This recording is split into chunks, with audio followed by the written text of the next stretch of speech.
চেষ্টার কোনো কমতি ছিল না হামজা চৌধুরীর, তবুও কোথাও যেন থেকে গিয়েছিল কমতি। তাই তো শেষ মুহূর্তে এসে হেরে গেল দল, স্বপ্নভঙ্গ হামজা চৌধুরীর। মাঠের এক কোণে বসে তাই নীরবে কাঁদলেন আমাদের হামজা।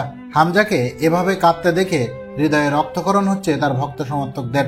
এদিন লন্ডনের বিখ্যাত ওয়েলমি স্টেডিয়ামে সাটারল্যান্ডের বিপক্ষে মাঠে নেমেছিল হামজার শেফিল্ড ইউনাইটেড। প্রথমে লিড নিলেও একের পর এক গোল মিস করায় ভুলের মাসুল গুনতে হয় হামজাদের। ম্যাচ শেষ হওয়ার 19 মিনিট আগ পর্যন্ত 1-0 গোলে এগিয়েছিল শেফিল্ড ইউনাইটেড, কিন্তু শেষ 18 মিনিটে 2 গোল দিয়ে সব স্বপ্ন চুরমার করে দেয় সাটারল্যান্ড। শেষ পর্যন্ত 1-0 গোলে হেরে প্রিমিয়ার লিগে ওঠার স্বপ্ন শেষ হয়ে যায় হামজাদের, সেই সাথে শেফিল্ড ইউনাইটেডের। তবে সবচেয়ে দুঃখের বিষয় হলো হামজার মেইন টিম লেস্টার সিটিও বাদ পড়েছে প্রিমিয়ার লিগ থেকে, সেই সাথে আজ বাদ পড়ল শেফিল্ড, যার ফলে হামজার কষ্ট সবার থেকে ভিন্ন। তাই তো মাঠে বসে নীরবে কাঁদলেন হামজা।